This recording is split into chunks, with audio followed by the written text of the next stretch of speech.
Hey everyone, welcome to The Next Level, a podcast from the Team Performance Institute. Here we provide actionable insights on modern leadership and team development, driving higher levels of organizational performance and life empowerment. I'm your host, John Sanchez. Join me and my team as we take you on the journey to the next level. Down to mindset. Let's go. Thank you for spending that time a little bit on training, because I think that's very helpful. Let's go back to team 5. I was in team 3, so we were just down the corridor from you guys on Trident Way. And so you're team 5. You go to sniper school. By the way, for everybody listening, SEAL Team Sniper School is no joke. I did not go to it. I am not a SEAL Team sniper. All SEALs are very proficient in shooting, pistol, rifle, shooting. I mean, we got to shoot everything under the sun. I loved it. The SEAL Team Sniper School is the real deal. Like if you're a SEAL, you know how to shoot, and you know how to shoot very well. But even SEALs going through, I think the attrition rate is somewhere around 50%, or is it more or less? It is about 50 to 60%, and it's a brutal course, but it's necessary because you have to change your mindset. You're going from, hey, I'm going to go in 16 strong with my guys and overwhelm this target, vice, hey, we're going to drop you in a couple of weeks, you and your shooting buddy, and gather all this intel, and you might take a shot, but the one shot you take, you better not miss it. So it was so much attention to detail. You had to just almost become one with nature and the wind, and just dialing your gear in. And then on top of the enormous stress of it, like, hey, there's a target 400 yards away, dial it in and take your shot for a grade. And, you're just constantly under the gun.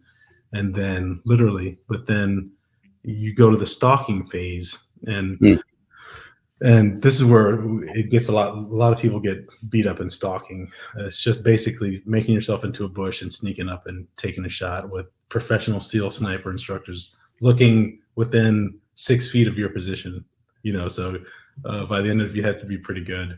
But the best part was when I got to become a SEAL and sniper instructor.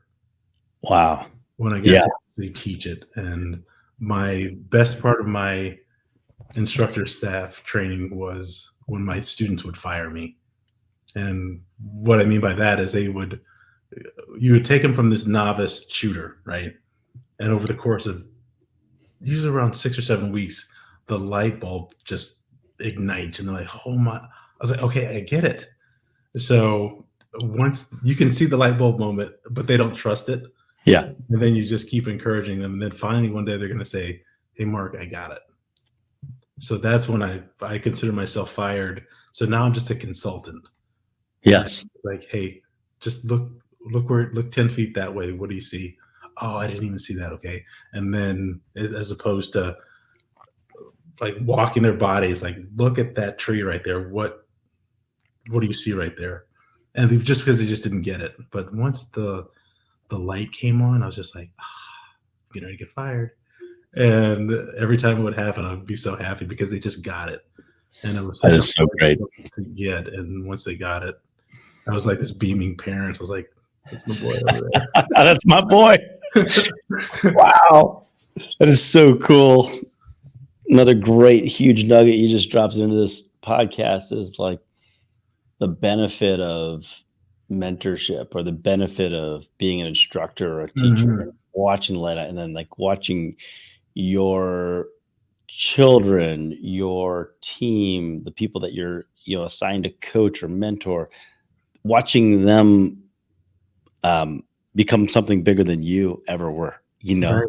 And then taking pride in that, right? Taking like that's cool. You sit back with silent pride and smile and be like, man, that's so cool, because many of the guys that you taught really went on to do some really incredible things, for our country. It started with just, and I loved my, one of the snipers in my platoon was John Cedarquist. I'll never forget, because he was just consummate professional, always a professional, everything he did. and just almost obsessed with detail. But man, he was the guy that when you show up in the platoon space, he had already been there for an hour, and he was like, all his gear was totally squared away. And I'm the officer, like trying to keep up with the enlisted guy. I'm like, geez, I don't know what I'm doing. How did you figure that out already? Yeah. But I used to go out with him. He brought me out a couple times just so I could just be a dummy and sit around and like go out in the fields and do stalking. Right, like just look for him. Just sit there and just look for him. I'm like, this is cool. This is what I did in my free time. By the way, when I was in my 20s, like, watch for like snake seal snipers crawling around in the fields. It was super cool. Another guy, Rob Garnett, who's now running One More Wave as a nonprofit helping out veterans as well. So anyway, those two guys like always reminded me of like just these super, super professional guys in the sniper community. I learned a lot about leadership and teaching sniper. Tell me about that. It was, so, you had to nurture these very skilled professionals, and you had to instill trust, and then you had to go on this journey with them. And you had to reprimand. Sometimes it wasn't always kind, but the information needed to get passed because it was for survival.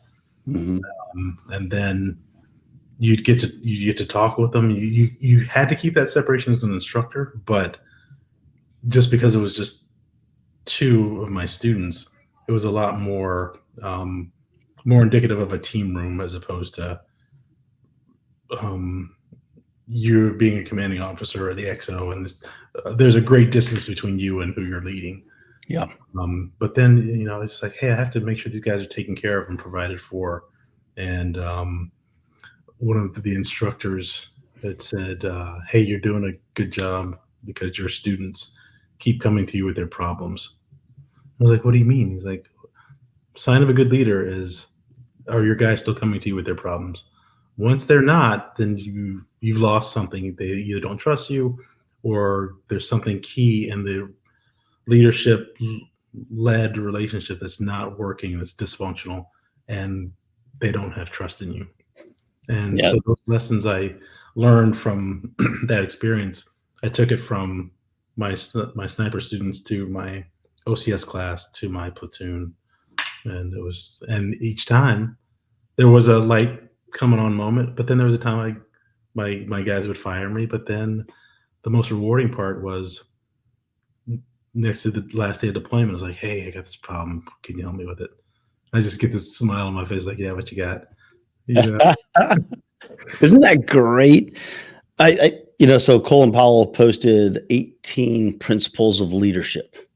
Another great leader that I got to actually meet and also see speak multiple times. But in I think one of the top 5 of his 18 principles were like, you want your people to come to you with their problems, because if they stop coming to you, I think he wrote it more like, if your people stop coming to you with their problems, it means that you're not doing your job and they don't trust you. Right, you're the problem. Right? Yeah, you're one of their problems. If they don't come to you with problems.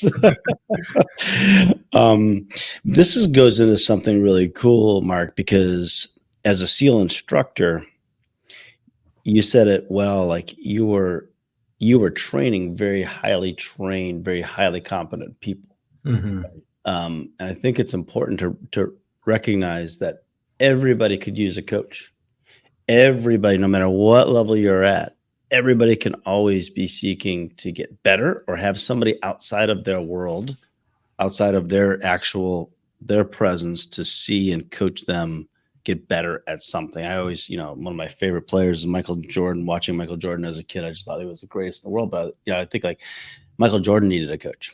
Right? We can all use coaching. I need a coach. I have a coach right now, an executive coach that's kind of helping me see next level, see what I'm picking up. So we're these moving, living, working, and at your level now, you've been through so much. I'm sure you have a group of people around you that are coaching, mentoring, and helping you out, right? And it's not like you ever feel like you're going to get to this high pinnacle of, I became a Navy SEAL, or I became like, the great vice president or senior vice president or C-level position, and I don't need help. In fact, you probably need it more than ever if you're there. Yeah, the more I learn, the more I'm like, God, I know so much less now once I learned this thing, right? And that's also what I took from the sniper experience. Like these guys they're operators, you know, they're good. Yeah. And but when they show up at sniper school, they're a novice, 100%. They Yeah. know the basics, but that's it. Yeah. And they're these little fledglings that you're like, you know, you have it's coaching. It's like, okay, don't do this because every other student I've ever had has made this mistake and it doesn't work, and here's why. They're going to make the same mistake, but it's in a Sure. safe environment, and it's because they don't trust you. Like, Yep. what do you know? Those guys didn't do it because they suck, but I'm going Right. to get it. And you just watch, and you're like, okay, go ahead. And you just make sure they're going to be safe and let them make the mistake, and then that light bulb comes on. It's like, and when they look at you and say, okay, what do you got? It's like, okay, here's how you do that. Yeah. And why? Yep. So good. So so neat. I think one of the things about you, Mark, is you you seem like a very accessible person, like instructor, right? You're Yeah. not you're not, and this thing about leadership, like the dominating military leader of the 1940s is really kind of gone. I Mhm. mean, we're leading people in this day and age that are very different than the greatest generation was way back when, right? So if you think about, and oftentimes people they like in the military to that generation. Military is a really neat organization in a lot of ways because it's a cross section of all society, and we have to go in and learn how to lead. But you seem like extremely accessible. Tell me a little bit about your leadership style.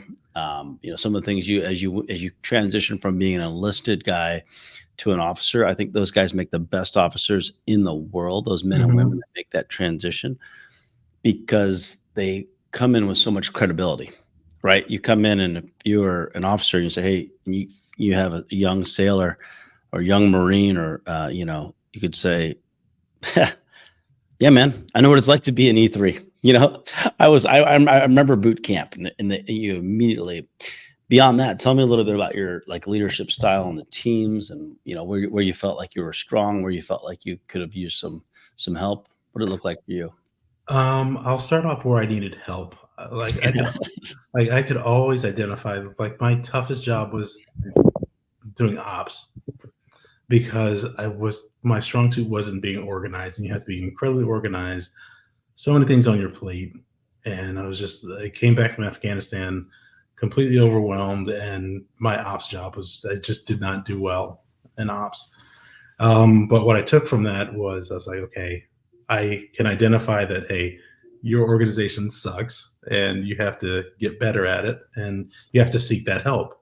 Yeah. Um, and, you know, even to this day, it's something I still have to work on because it's the thing that I'm just not good at. But I was really interested in finding out, like taking assessment tests of like, hey, what attributes do you have that are your strongest ones? And like you said, I'm accessible 100% of the time. Um, I'm genuinely a friendly guy. And I genuinely care about the people who I'm leading. So it's like, okay, so I have that formula. I know those are my strengths. So let's figure out what those strengths are. And the toughest thing I had to do was ask my peers how I'm doing. Mm, mm, So I'd get the new guys in. It's like, okay, what do you guys? What's good? What's bad? They don't have a filter. There's like, oh, this sucks and this is terrible. And it's like, yeah. you are absolutely right. And everybody had a voice. If I asked you, I genuinely want to hear what you had to say. And I really took the open door policy completely to heart. If somebody came in and said, "Hey, boss, I need something," I dropped everything I was doing and I was like, "Okay, let's solve this problem." And I was just always accessible. I was always asking questions. I was assessing, but I was also demanding that they assess me in real time. Mm, I love that. And they just took it on board and they had a voice. And I think that combination of, hey, I see you, I understand what you're going through, I'm here to help, do your job, do it right. Hmm. Here we have standards here.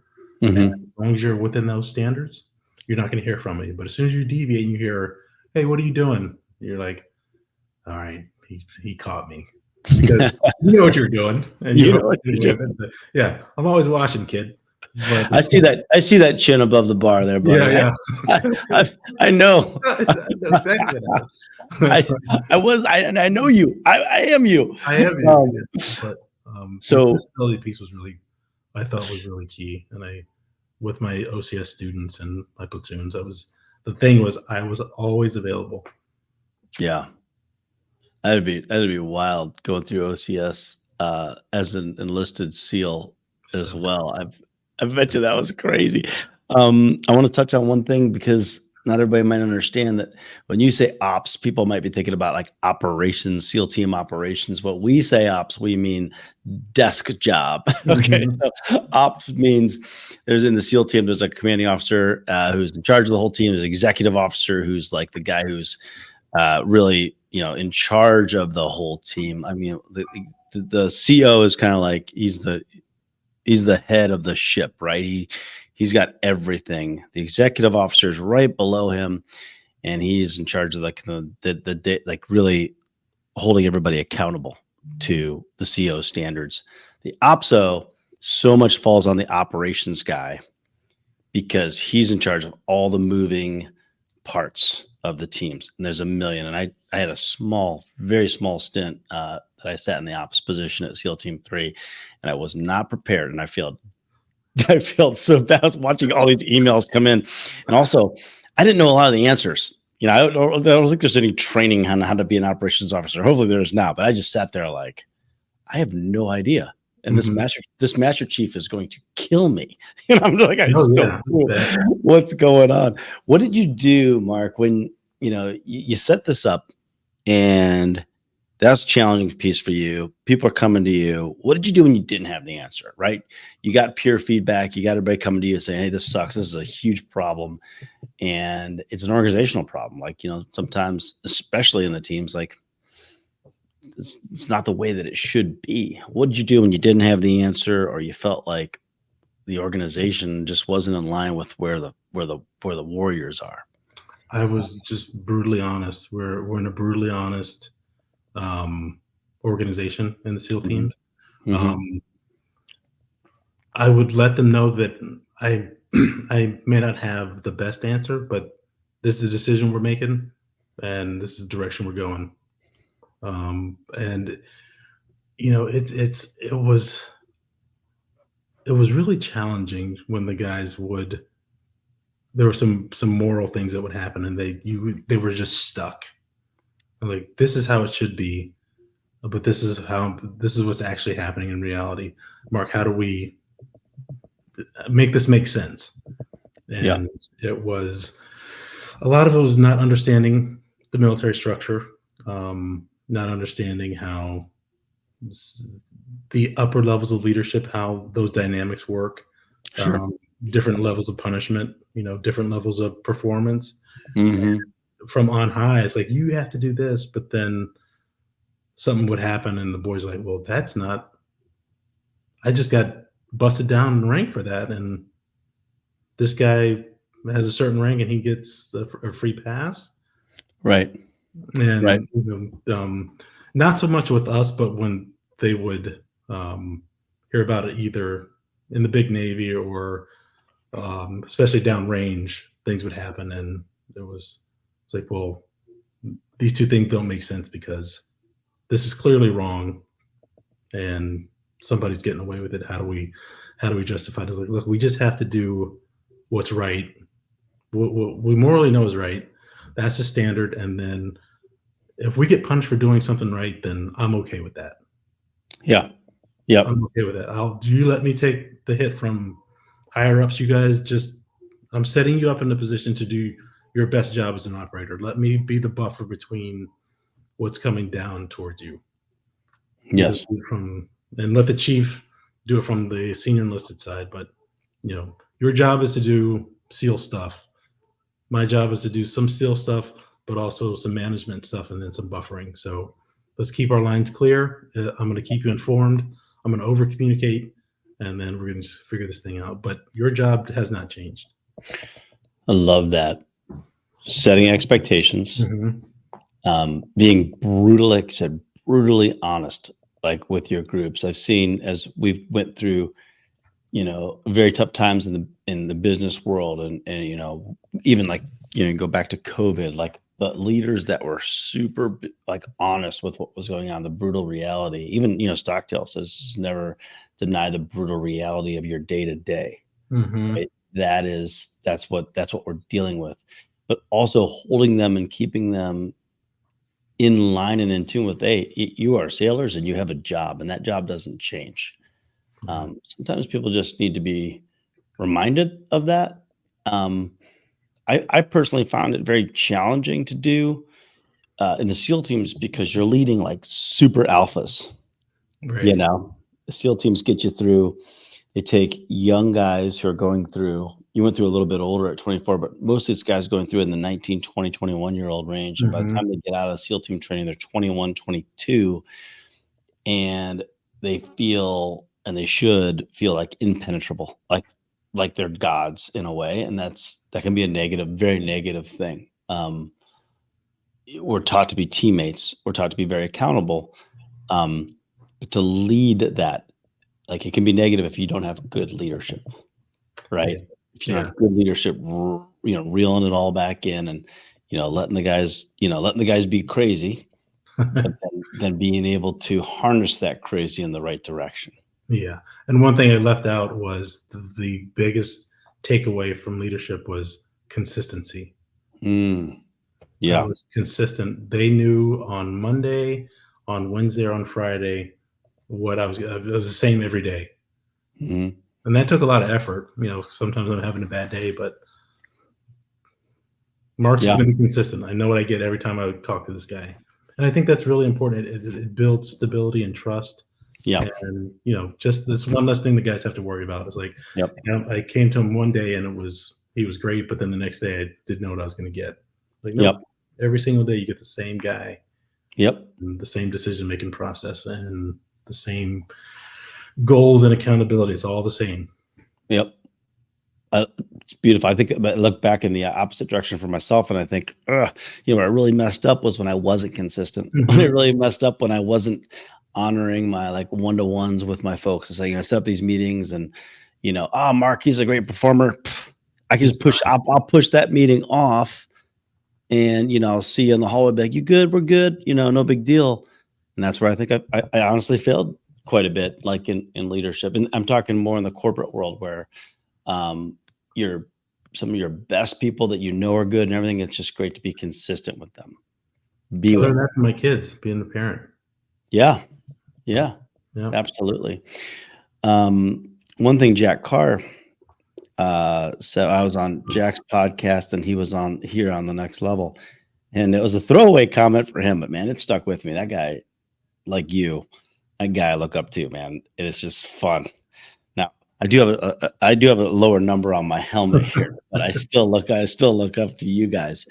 Um, and he just said, like, every interaction that you have is with your team, with people, is an opportunity to help build them, is an opportunity to help strengthen them, is an opportunity to show the culture, not only of what you're trying to imbue, but who you are. Mm-hmm. And holy cow, was that just like then just by the way, this hit me like this year. I'm like, Jack Carr, where were you freaking 30, 25 years ago? It's so true though. It's so true. And that goes to that consistency piece you're talking about, being a great dad, trying to do the best you can. Just trying, like, every interaction counts. And when you can't be at your very best, it's okay to step back and not be in the room. You know what I mean? Just say, I'm having a tough day. It's not my day, Or let or them know. yeah. That's one thing that people have so much bandwidth if you just let them know what's going on. Mm-hmm. Yep. Yep. So I'm probably going to be like crucified by having Mark Greene on here, who is a professional expert on transition. He wrote this awesome vulnerable book on Unsealed that we didn't get into a lot of your incredible story in your book. I don't regret that one bit, just for everybody listening, because this is the leadership stuff. There's so much to Mark Greene. This is the leadership stuff that just in a very casual conversation we can unearth. Mark, I hope that you'll join me again. Maybe we could talk more about your book, about transitions. You know, we get oftentimes Team Performance Institute gets tasked, and we hear this all the time. Our OPSO, Laura Buchanan, we sit on calls and they say, can you help us as an organization work on leading through change? Or we're under a lot of change. The management has changed. We just got bought by a company, or we're purchasing a company right now, or just everything post-COVID is just different. And we're constantly dealing with change. We deal with change all the time. So I don't want to have this podcast go until 5 hours, which it clearly could easily. Yeah. could easily. I'm suggesting and shamelessly asking that maybe we can talk more about the transition piece in a part 2 onto this, but just wanted to introduce you to the Team Performance Institute world. Encourage everybody out there listening to take some of these great lessons that Mark learned along the way, these golden nuggets of kind of wisdom and knowledge through all that he's done. Want to encourage everybody to go to themarkgreene.com, and Greene is spelled with an E on the end, themarkgreene.com. Check out his book, Unsealed. I mean, if you don't cry reading this book, you are not a human being. Okay. This is the real deal story. And if you listen to this podcast and you buy the book or listen to the book, I listen to books, Mark. That's how I read books nowadays. Yeah, I'm finding that out that's a request chip that's been put in. But this book, man, I tell you what, it'll really like inspire you. For those of you who are struggling with not only becoming a better person, but struggling with depression, or struggling with transition, or going through a tough time. You've lost somebody close to you. You went through a divorce. You are struggling with PTSD. This is the book to read, because Mark really takes like an unflinching, open, in the true word of vulnerability, which is to open yourself up. Really does that and that's one of the reasons, Mark, that I really wanted to introduce you to the Team Performance Institute world that's out there. And one of the reasons I'm really honored that you're part of Team Performance Institute and as a speaker for us. Because you don't come at life with, hey, I have all the answers. You don't come with life with, hey, look at me, I'm a Navy SEAL, I'm tough and I'm strong and all stuff. You are all those things, certainly down to the core, 100%. Nobody can ever take that away from you. But you come to the world real, and you come to the world saying, hey, man, when you go for it, oftentimes you get knocked down. And when you really go for it, like you have in your life, sometimes you get slammed down, and how to get up from that. So that's just a little bit of a teaser and a tickler towards where we're going next. But in the meantime, please check out the Mark Greene, spelled with an E at the end.com.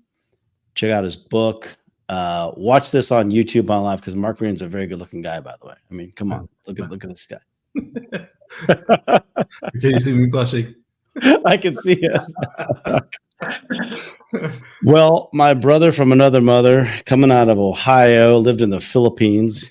Give it up for the Philippines. Norma. Yep. And just so many great connections that we've had. Honored to work with you, Mark. Honored to have you with us today. I'll let you just close it. I love to ask this question at the end of every podcast, that if knowing what you know now, like you have a lot of knowledge, and if you could go to Blockbuster, if you could take yourself into the time machine and go back to Blockbuster right before the guy coming in looking for species, and you could just grab that dude and be like, come on, I want to take you to the break room. I just got I just want to tell you something. What advice would you give young blockbuster Mark Greene? John, looking back on that, I would not change a thing. I would say, get ready for this ride you're getting ready to go on. And I would just say, you're ready. You're ready for what's next.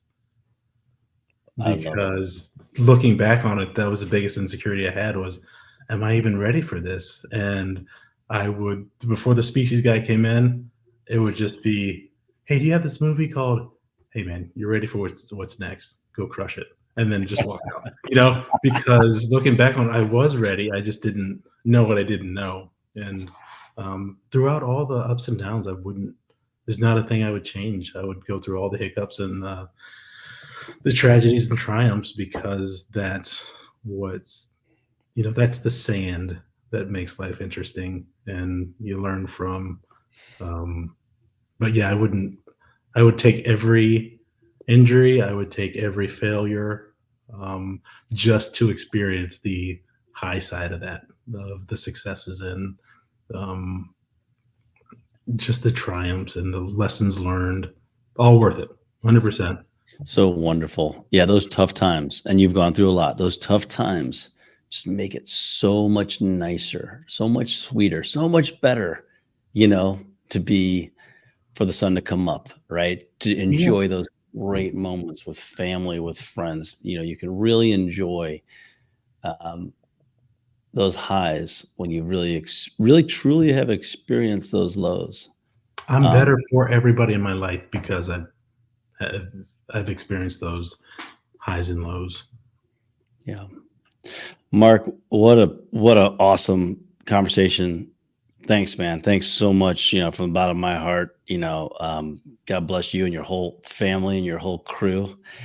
And I look forward to doing this again, and getting into some of the great transition work and the way that you help others through being an expert in that. Yeah, I'm looking forward to the first time we talked. It ended up being almost a 3-hour conversation. So this is kind of par for the course for John and I, but I am open invitation as soon as you let me know what works best. I'll definitely make the time because these are great conversations. You and I connected immediately, and I'm always happy to do it again. And hopefully we can do it in Ohio. Hopefully do it right here. Yeah. Right here in person. Yeah. I'm in Cincinnati, so maybe the Blockbuster is still open. Maybe we'll just set up there. I hope. All right, my friend. Well, thanks everyone for tuning into The Next Level, and we will see you on the next podcast. Have a great day. Hey everyone, thanks for joining us on The Next Level. We hope that you found a couple of tips or insights today that you can take into your daily life.